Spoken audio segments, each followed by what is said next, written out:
I'm just out on my bike. It's Saturday of Remembrance weekend, and I'm heading out to two local churches that are really hidden, tucked away. In fact, until about a month ago, I didn't even know they existed, so I really want to share them with you. Behind me is Laverton. You can see it's well and truly in flood. Luckily, there's a packhorse bridge over there. That's what I'll be taking today. It's coming up.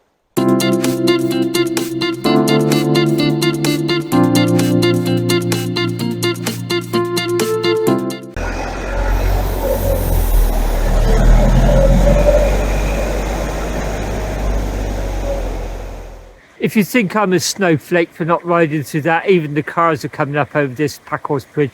They only just fit, although you've seen the tractor's just gone through.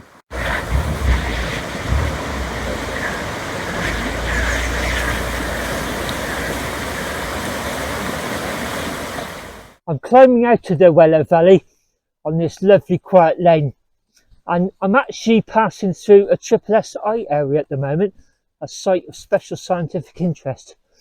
So it's protected for its rich flora, fauna and wildlife. It's just wonderful. And it actually avoids what can be a bit of a busy road at times with some blind corners in. So it's a win-win. I should have mentioned in the introduction, on the way back, just to vary the route a little bit, I'll be coming through a local thankful village, which seems appropriate, being Remembrance weekend.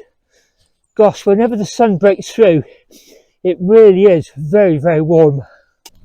I've moved over to full autumn stroke winter cycling kit now. I'm in longs and long socks underneath. I was a little bit cold on Monday when I went hosteling. I knew I'd be riding into about a 12-13 mile an hour headwind, but because it's coming from the west, I just assumed it would be warm. But it wasn't, it was quite nippy, and I was cold at times. Coming back on Tuesday, I had it behind me, so no problem.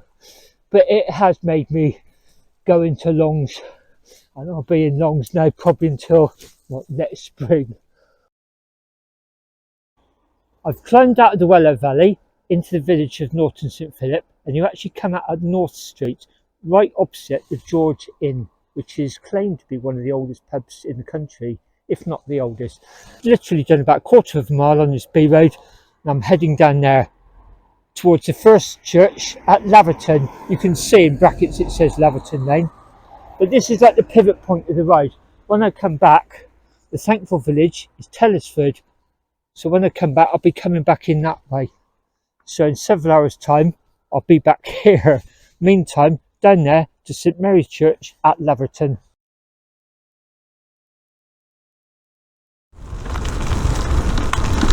This is quite a wriggly route, and you keep changing directions, and even though I know this area quite well, the first time I came down here a couple of weeks back, I was starting to think, where am I going to come out? I just completely lost my bearings. I knew I wasn't lost, but I just didn't know exactly where I was and where I was going to come out.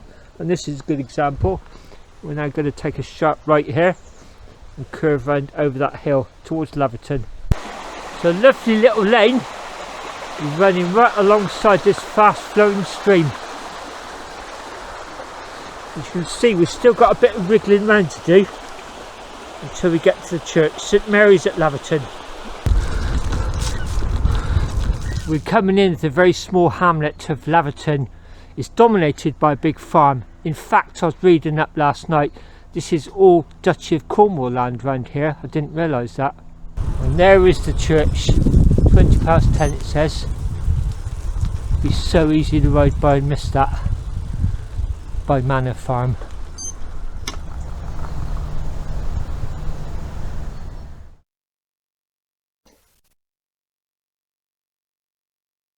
The porch is tiled. It's got these pretty solid wooden doors. There's plenty of ventilation at the top. Imagine that's to keep wildlife out. And the two seats facing each other.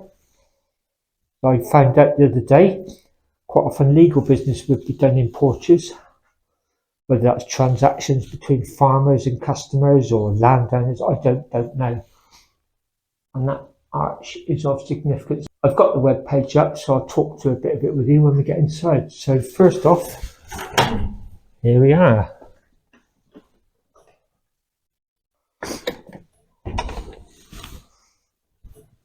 Font as soon as you come in. I remember that from last time. Just hear the slow ticking of that clock. Big pendulum going across there. Gosh, that stained glass window. I wasn't really aware of that last time. Fairly standard pews. And as we walk forward, you see there's a fairly small pulpit set on a stone platform with stone steps going up to it. Then as usual, you step up into the chancel. It was saying that there possibly was an ancient reed screen across here. And then straight away as you walk into the chancel, you just got that different feeling of spirituality and peace. There's the altar.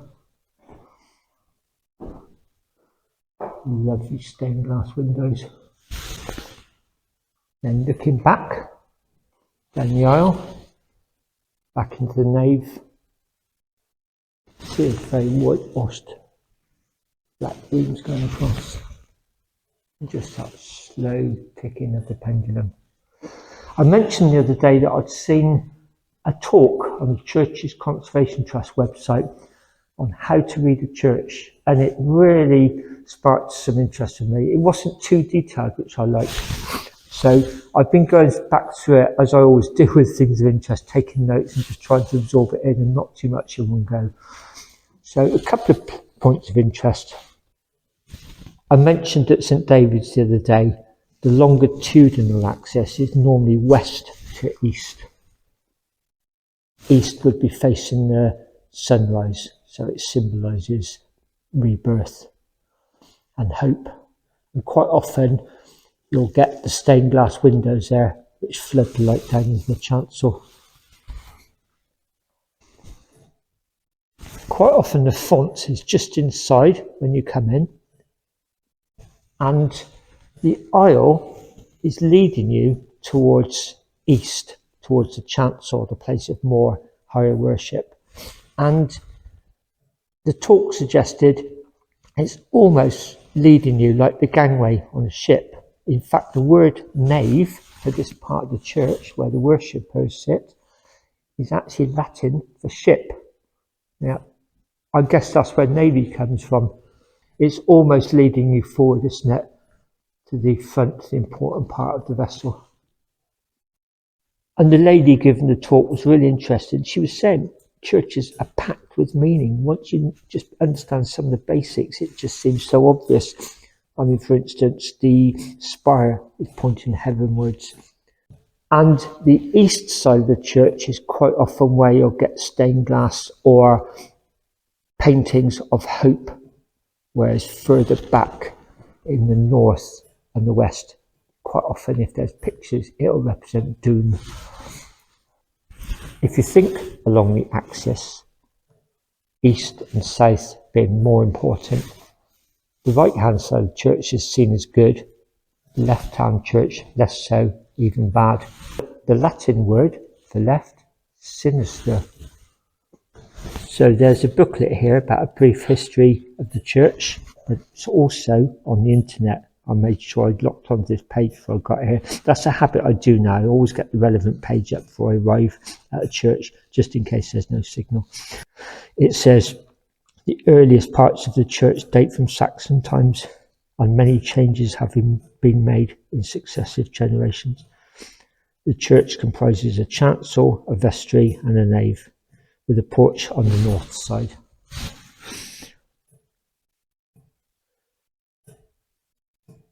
Norman features include the rounded arch over the entrance with zigzag decoration and scalloped pillars. That would be more from the outside, yeah. So from the porch, scalloped pillars and the zigzagged edging, so that's a Norman arch. And it says there's evidence of a 15th century rood screen which would mark the boundary between the chancel and the nave. these days. It's just wrought iron gated. The small pipe organ was originally a house organ dating from about 1800. It has been restored in 1989 and 2015. And the southwest window is dedicated to St Bartholomew, to whom the church was originally dedicated. This is a very small community, and it says the seating capacity is for 40 people, although on occasions they've had 90 in here. The tower originally housed 3 bells, of which only the smallest now remains. It was cast in Bristol in 1400, and in 2017 it was refurbished. There's some pictures of it there. Go outside and have a look at the bell tower now. I find churches just so wonderfully peaceful, and because of my interest in history, I suppose, it just feels like they take you back in time, and that slow ticking of the clock just really emphasises that. It's just almost like time is going slow here. Okay, let's go and have a look outside. At the bottom of this page it says, finally, on the west exterior wall there is a large raised stone rectangle which no one has been able to explain. Just go around and have a look at that and see, heading westwards, that's the way we've just come in. Very agricultural and farmland. So a large rectangular stone.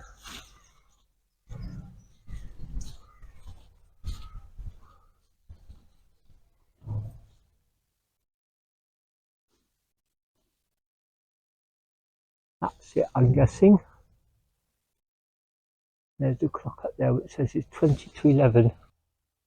It reminds me of a fantastic teacher I heard recently. In fact, I just happened to walk into an outdoor classroom. I was camping down in Dorset and I just went up to look at the site of this old Roman temple. You can still see a footprint there, and it's overlooking Weymouth Bay. And there was this teacher there with a class of mixed boys and girls, and I guess they were like late teens. And he was saying that on the right hand corner of this footprint, archaeologists had discovered buried birds and dogs. Could anyone explain what could possibly be the cause? And I quickly racked my brain so I couldn't think of anything. And these young people were just coming up with all sorts of ideas. And in the end, he said, great, you're not right, you're not wrong. Nobody knows. It's just such a good thought-provoking sort of lesson, really. Rather than talk down to them, he asked their opinions. And some of them were pretty creative, I remember. And it says 2 small slit windows on the tower probably date from the 13th century. So maybe that's one there, corresponding one on the other side. There's 3 blacked out there. That definitely looks older. What I've just noticed, and I haven't read about, is look like there's an old entrance there, just been closed up on the south side, catching the sun.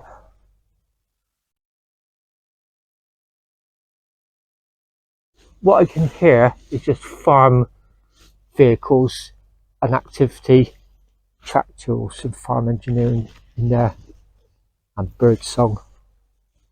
You see, literally, it is right next to the church.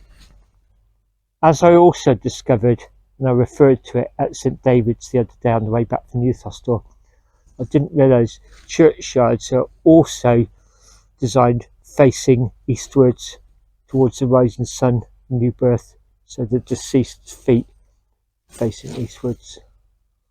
And that's a fairly good example of it in this yard.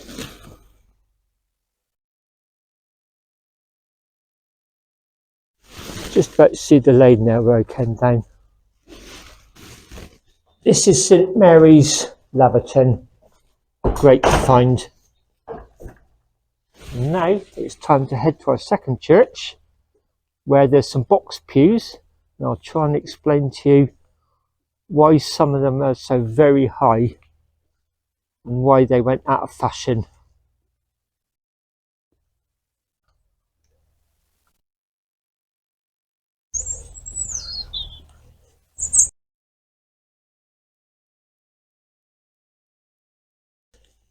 Okay, time to leave St Mary's, Laverton, which I believe is still in Somerset. We're just going to hop over to the neighbouring county of Wiltshire. I'm going to go and visit another St Mary's. This is an ancient church which is actually kept locked. Although visitors are welcome, you just got to go to a nearby cottage and collect the key. And I didn't even know this church existed until a social media post by a bookshop owner that I follow. And it just made me realise I've probably ridden within 200 yards of it many times over the years without bothering to actually go down there and see what was down there. And when I did, it's wonderful. So that's where we're going now. Hopefully you'll enjoy it too. Fast forward a few miles into Wiltshire. We're now looking over the railway line directly at Westbury White Horse.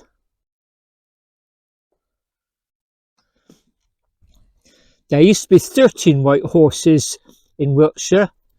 Some of them are buried, some of them are lost. Only 8 remain, and that's the daddy of them all. That's the most well known. So as the name suggests, Westbury White Horse, this is on the outskirts of Westbury, and it's quite a big major railway junction actually. Several lines intersect here going in different directions. There's even an avoiding line which I think goods trains use. And in just a minute, as this road curls round, we'll be going over another railway bridge for another railway line. So hold that thought for a second, because our location of the second church is linked to a railway line. Just on the outskirts of Westbury is Dilton Marsh, and it's a fairly big town on its own right, and it's got a church. But just over the hill, very isolated, is Old Dilton, and that's where this ancient church is, 14th century, and that's where we're heading. Let me explain to you then.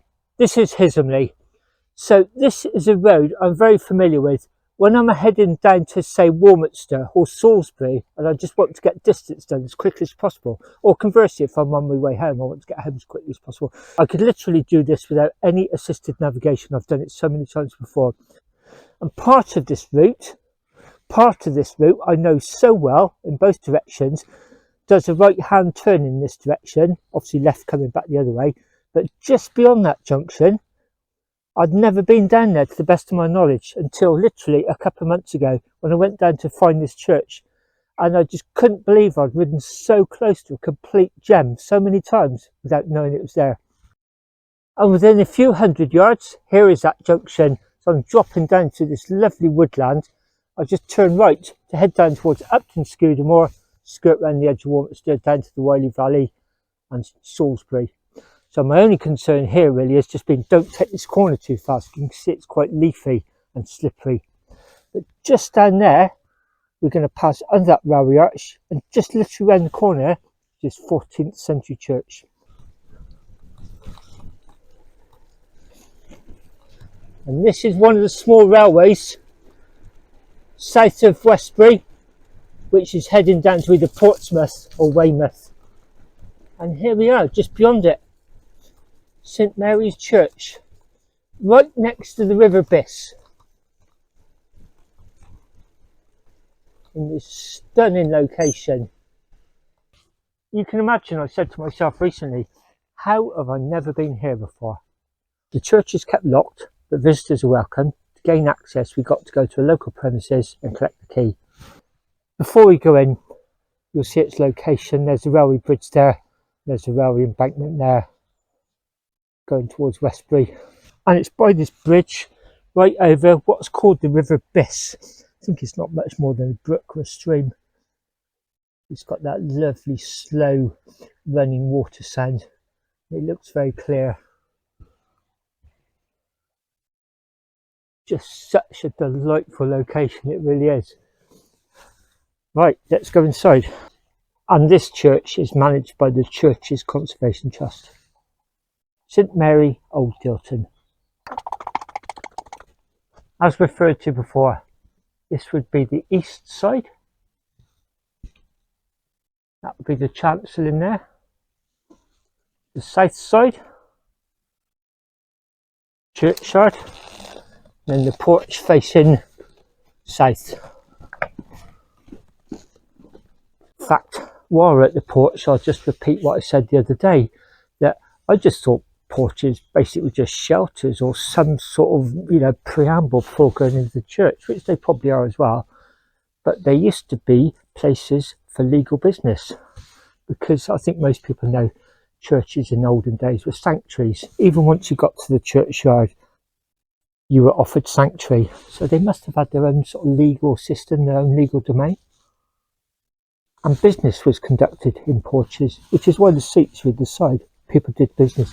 Now, the talk didn't really go into what kind of legal affairs it was, whether it was local business between farmers selling sheep or commodity animals, or maybe land transactions or tort law. I just simply don't know. I think common law came in much later, but that's something I might try and read up sometime over the winter. I may look into that over the winter, do a little bit of desktop research, not too much, but I'm just intrigued by what sort of legal business was done in church porches. I've always found them ideal for like sheltering, sleeping, just having sandwiches out of the rain or sometimes out of the sun. But to think, legal business was done here years and years ago.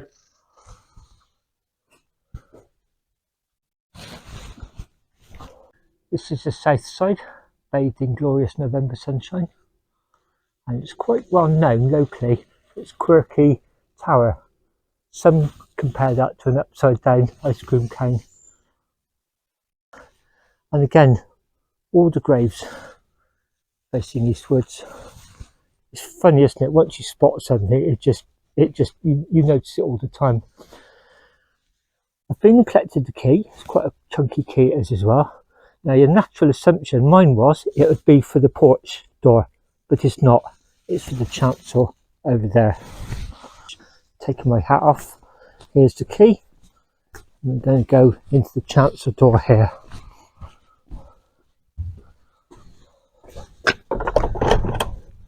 And it's such a smooth fit, it really is.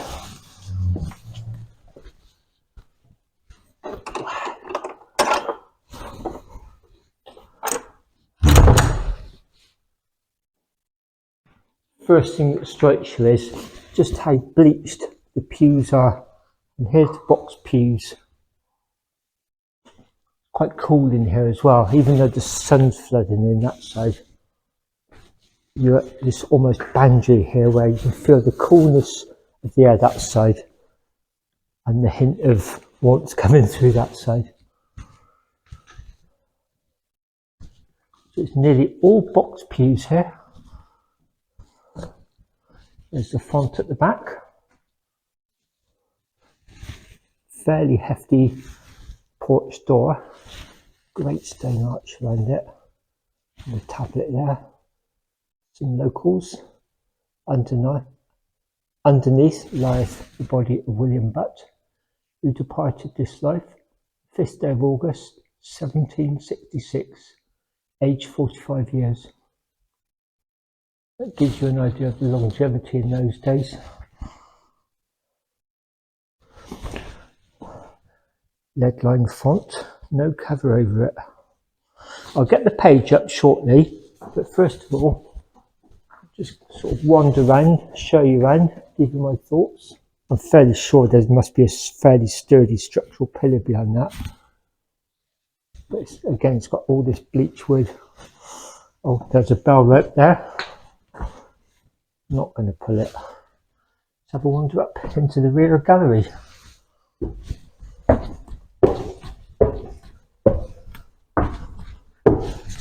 Just feels like you're wandering back in time.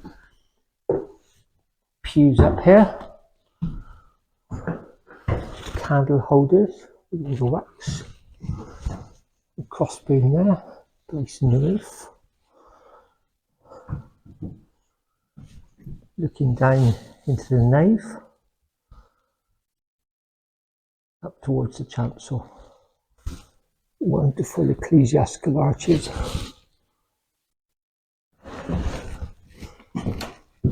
Some very basic pews at the back, really are.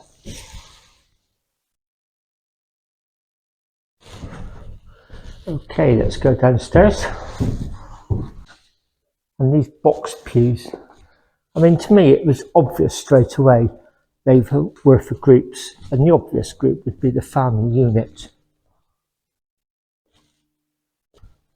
Some of them are very grand and are very, very high. Here's one, for instance. I've seen them even higher than that, so my head would be about here, and I've seen them as high as that before.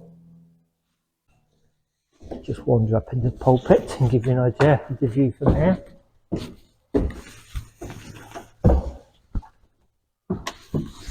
Seat at the back.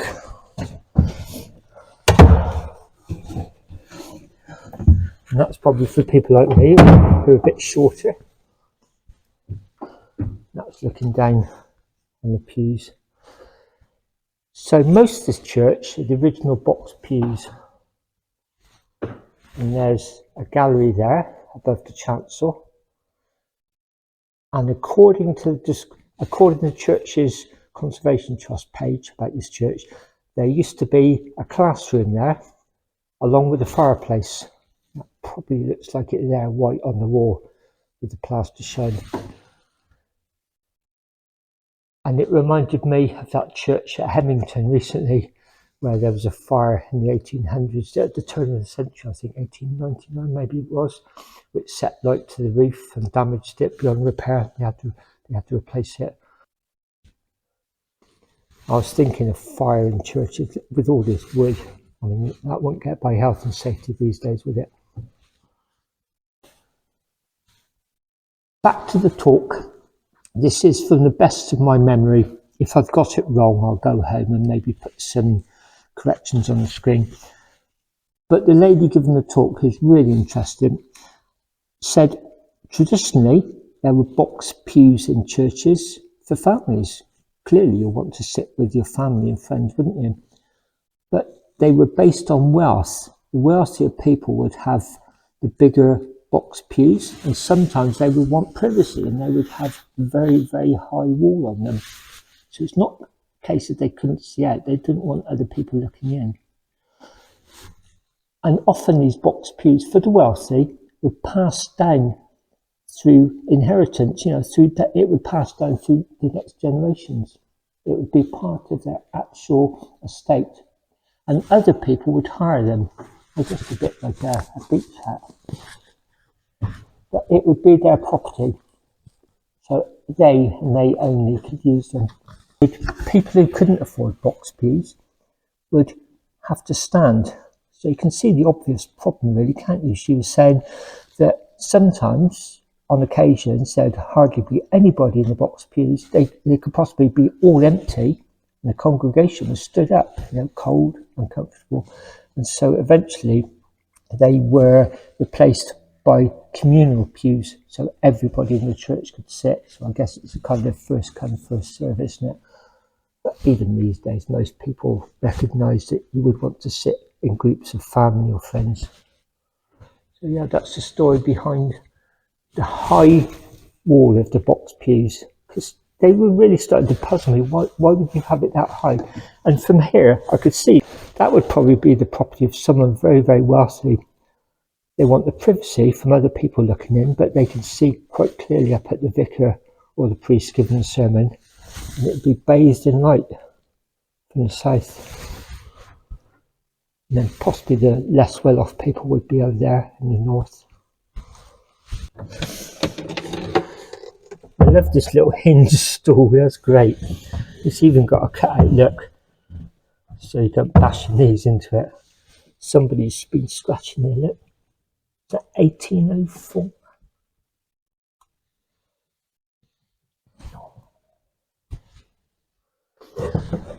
I had my house repointed a couple of years back when the stonemasons came. And they said, gosh, did you realise you've got a carving in your wall, J. Hollis, 1874? And we knew about it for years. And we said, yeah, it's been there ever since we moved in. And they were quite flabbergasted by it. And it suddenly struck me, yeah. And I looked up my local history, and the area where I live, Oldfield Park, was actually built in the late 1800s, early 1900s. And it was to accommodate the growing workforce for the post office and the railways. So Jim Hollis, 1874. You know, whether that was one of the builders or one of the first people who lived there, or maybe just children scratching it. I just don't know. But yeah, Jim Hollis, 1874, carved into the wall of my house. Before I leave, I'm going to sign the visitor's book. There's my last visit, the 22nd of October. I've been a couple of weeks before that. Then there was 27th of October. Then there was a gap. And then 2 people have been here today from Steeple Ashton. There we are, 11th to 11th. Andy C. 2 times St Mary's Church's cycle ride and home via a thankful village on Remembrance Day. Okay, I'm going to look at that massive cobweb. That's the door. I'm going to leave that there. So I'm going to leave, lock up, return the key, and then I'm going to come back and sit and eat my lunch in the church porch. Just taking the key back, I spotted a pretty nice view of the River Biss a bit further back.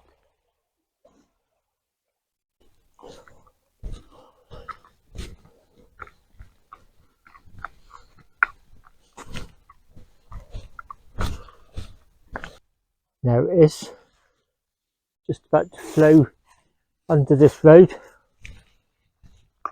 by the church. So it literally is right on the boundary of the church.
Had my lunch in the porch, been reading up a bit at the church as well. So now I'm heading off. I'm sure I'll be back here. I want to see this location in every possible season actually. As I said, I've been here about 3 times in the last month, so I'm sure it won't be long before I come back again. It's such a delightful location. What blows me away really is how I passed it so many times and never knew it was here. So that's the way I'll be heading. Slightly retracing the way I came in. I'm going to vary it in places. Then when I get to road, I'm going to turn right there and head up to Tellisford, which is the thankful village. So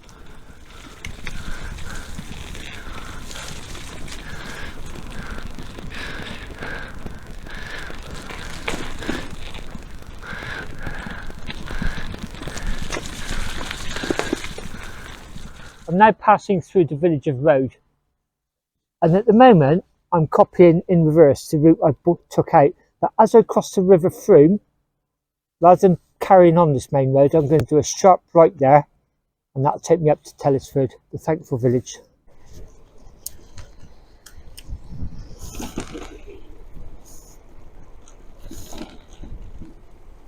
Very narrow bridge across it, as you can see. Give way to oncoming traffic. This is the River Froome. That's the mill. Nice restaurant and pub. I came in this way, but on the way back we're turning off to the right up here.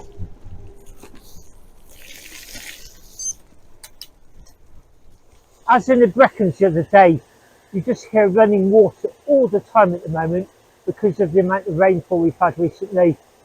And I've just spotted this. Never knew that was there. It's like a waterfall, isn't it? I think that'd be my overriding memory of this autumn.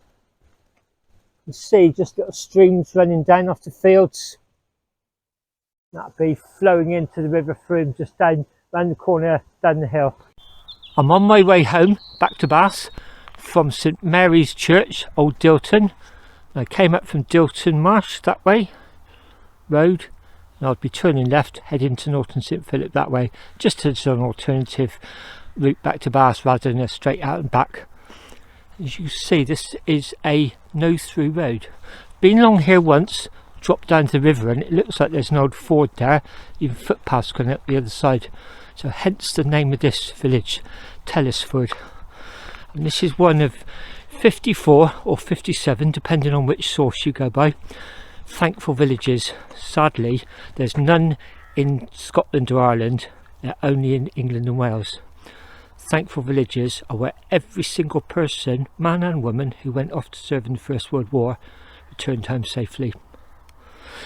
And in 2014, 2 bikers took it on themselves to visit every one of the villages and present them with a slate plaque. And this is the one for Tellisford. It's really chunky, isn't it? It's lovely. For the last few years, I've been travelling around the UK visiting these and leaving a poppy at each one as a marker of respect. The whole project's going to take me about 5 years, I think. I'm about halfway through at the moment, and I left my poppy here back in the spring. I never tied them if I can help it. I just looped them around the corner. I'm a bit concerned that people may think I'm littering, so it's easy for them to remove it. But hey, 7 months later, it's still here. So whether it blew off and somebody's tied it, I don't know. I'm hoping whoever saw that thought it'd be safer there.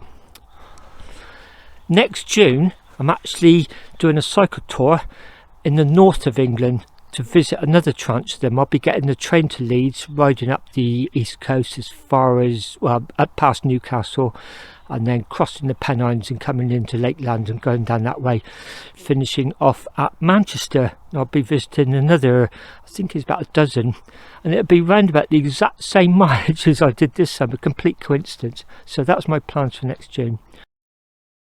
Along here is a church through this lovely gate. It's fantastic, little hasp, corresponding one at the end. I'm going to go along there, have a look in the church, sit on the seat in the churchyard and just enjoy the moment. Lovely along here. Just get the feeling there's wonderful gardens either side. Just get a glimpse slightly of this one as you go by. That one's over quite a high wall.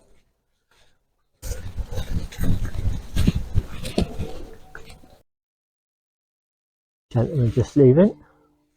Lovely little green just as you enter the seat. Electric lawnmower in the distance. And then, as often happens, there's a wired gate into the porch. Another lovely little lock. Keep the wildlife out, I imagine. Just throw my hat down. This one's normally open. Yes. Oh, musty smell as soon as you come in. Put some lights on. That lovely timber structure on the roof. Font right at the back. wooden cover over it. Locked down. The bell tower, crucifixion at the back.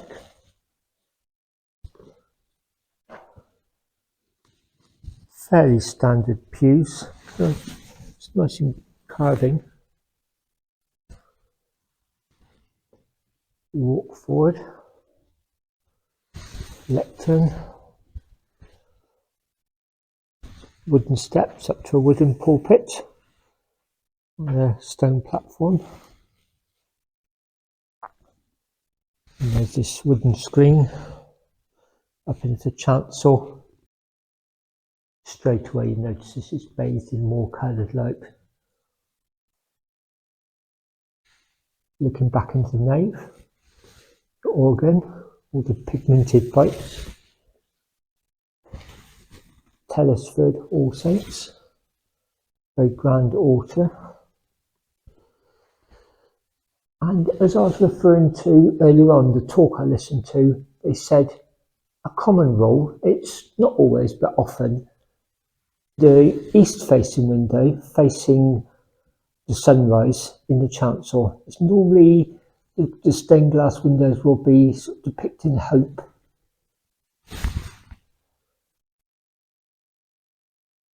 And in the west or the north, it tends to be more doom and gloom. Let's see what we got up there. I can see from here the crucifixion. It just all makes sense. That talk was so interesting. It was on Facebook. I don't think it's on YouTube yet. If I can work out how to do it, I'll put a link to that down in the description below, but you need to go through Facebook. I watched it live, but you can watch it back again, recorded. I think eventually it's going to be on YouTube. I hope so anyway. It's about an hour long. It's very, very interesting. Just made me see churches a little bit more in depth now. Just feel like I know a little bit more what I'm looking at. I think the gentleman outside come to visit a grave. Oh look, there's me, Andy C, from 22nd October. There was Sarah and Julie from Bradford-on-Avon 2 days later. And nobody signed the book anyway. Whether they've been here or not, I don't know. I'll show you around the church shell because that's actually really, really nice. Just make sure everything's secure. That was one of the gardens I was walking up alongside. And again, you know, since that talk, I can just see, yeah, all the graves are facing eastwards. And there's a Millennium carved seat over there, 2000. It gives you an idea of just how quiet it is around here. I'm actually not that far from home. I know I keep saying it, but it just shows what's on your doorstep. You have a bit of a theme, a reason to come out, a why. It just opens up so many new opportunities. Tellisford, 2000.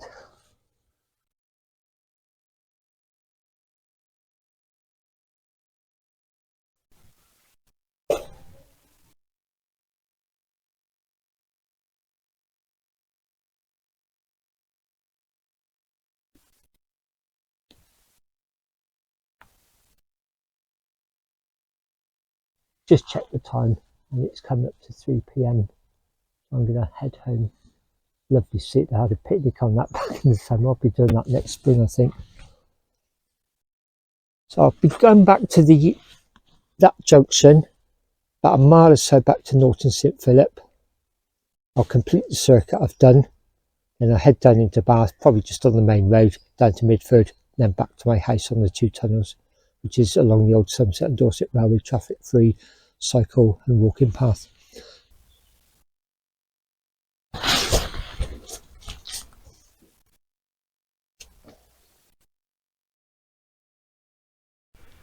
I'm now leaving All Saints Church at the thankful village of Tellisford, making my way back to Bath via Norton St Philip.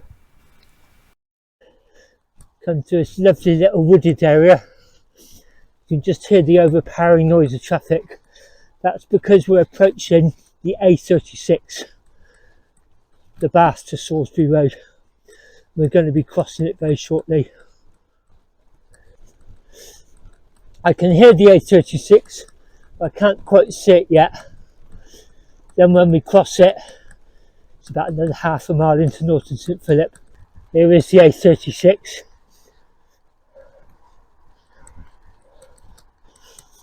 Whoa.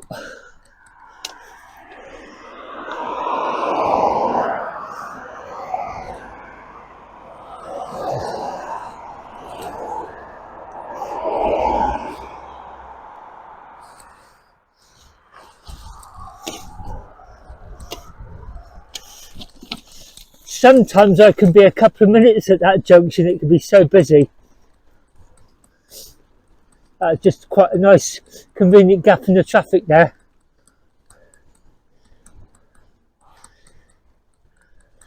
As if from nowhere, Norton St Philip has suddenly appeared.